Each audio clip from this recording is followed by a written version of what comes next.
estudantes, tudo bem com vocês? Não sei vocês, mas eu já estava morrendo de saudade das nossas aulas. Meu nome é Laura e eu sou professora de História. E na nossa aula de hoje, no Dever em Casa na TV, vamos conhecer um pouquinho mais sobre o Império Brasileiro. Para que vocês, estudantes e professores da rede, possam se organizar, essa é uma aula do 8º ano dos anos finais. Hoje, vamos trabalhar com a habilidade que identifica e analisa o equilíbrio das forças e sujeitos envolvidos nas disputas políticas durante o primeiro e segundo reinado. E o nosso objetivo de hoje é compreender o período imperial do Brasil, analisando seus desdobramentos políticos. Antes de começar a nossa aula, aproveita e já marca a sua presença. É bem fácil. Basta apontar a câmera do seu celular para o QR Code que está aparecendo aqui na tela. Agora que você já marcou sua presença, pega a câmera fotográfica e mala que a nossa viagem já vai começar. Antes de começarmos nossa aula, vamos voltar um pouquinho lá na independência do Brasil. Dom Pedro I proclamou a independência do país e agora era preciso tomar algumas medidas. E assim foi feito. O imperador ortogou a Constituição de 1824. Isso quer dizer que ele impôs uma Constituição à população brasileira. E nela estava o poder moderador.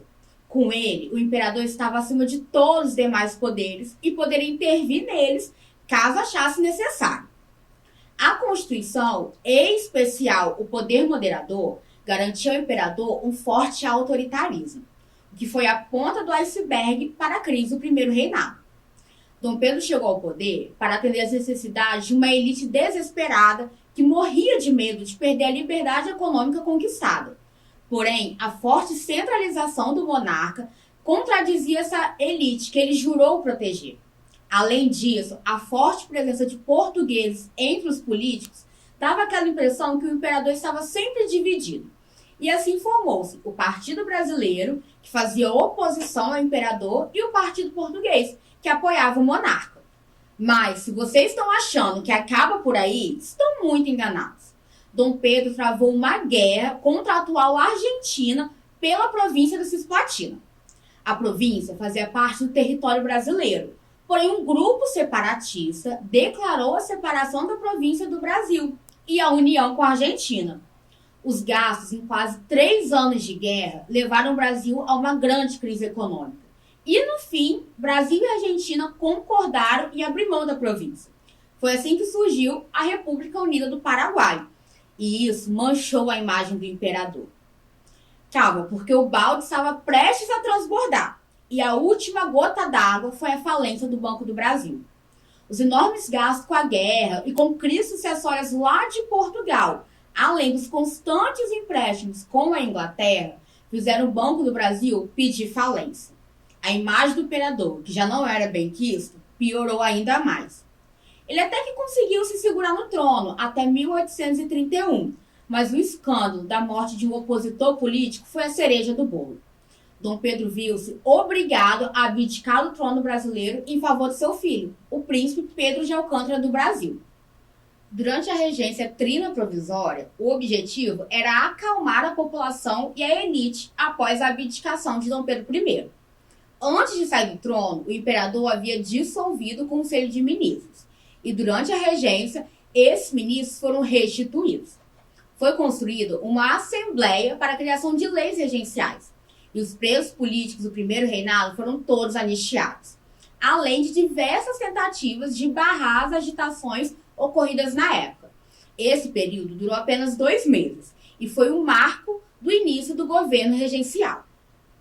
Já a regência trina permanente foi um período de 1831 a 1834. Durante esse período, o objetivo do governo era conter os movimentos populares que continuavam a acontecer em todo o império. A queixa das províncias era a pouca participação que tinham nas decisões do poder central e a pouca autonomia para resolver as próprias demandas. Na tentativa de conter os ânimos, foi criado o Ato Adicional de 1834.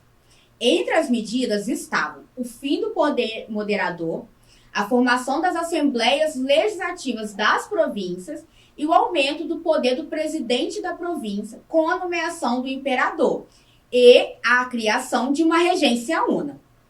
Após o ato institucional, novas eleições foram criadas para decidir o novo regente. e foi eleito o padre Antônio Feijó. Começava então a Regência Una de Feijó. Esse período regencial foi de 1835 a 1837. O padre era apoiado pelos políticos liberais, os Lusíadas, e conquistou 1/3 dos votos. E foi durante esse período que explodiram os maiores movimentos separatistas do Brasil, a cabanagem e a balaiada.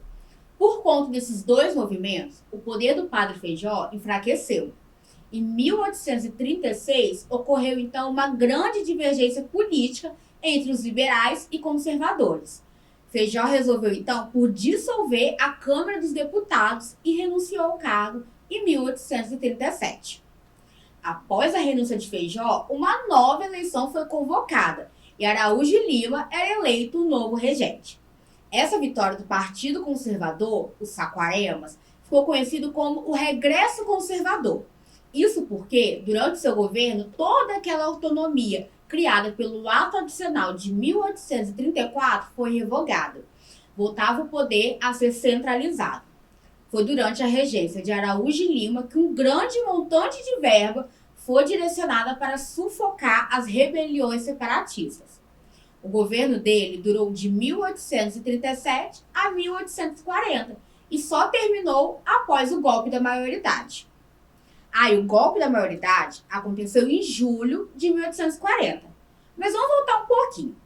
Durante o governo de Araújo Lima e até mesmo durante as outras regências, começaram rumores de que talvez o príncipe não subisse no trono. Alguns até chutaram que a república seria proclamada.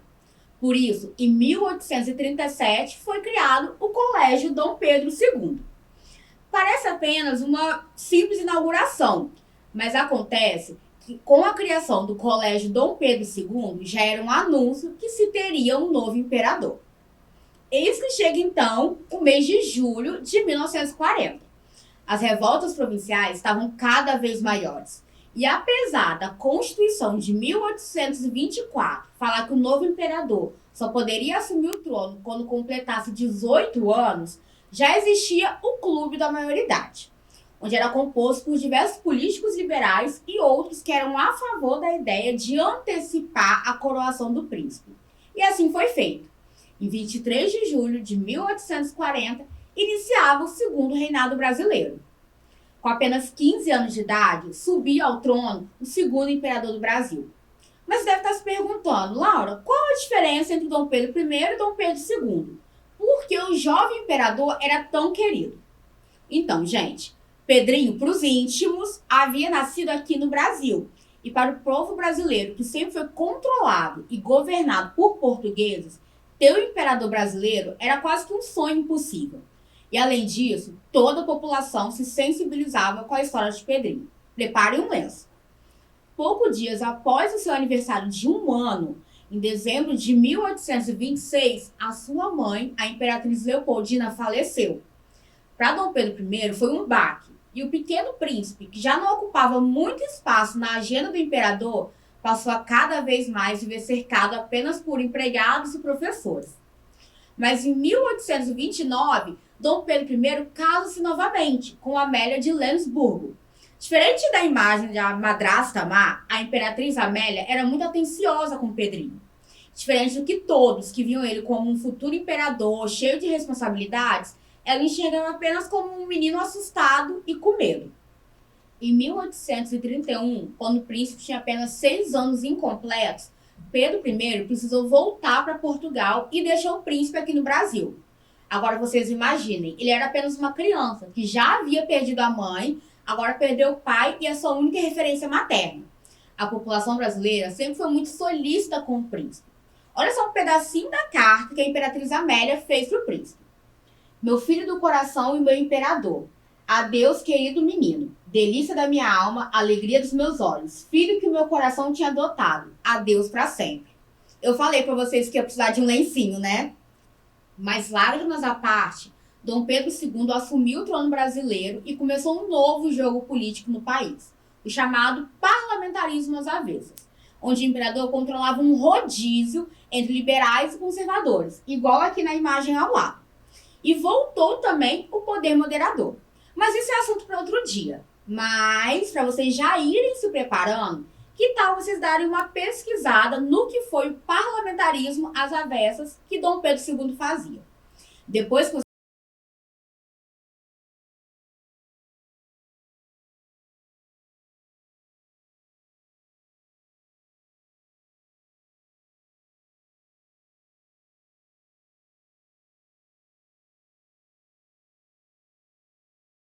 sociais, professor Matheus, de língua portuguesa, Oi, gente, tudo bom? e o pedagogo Luiz Gustavo.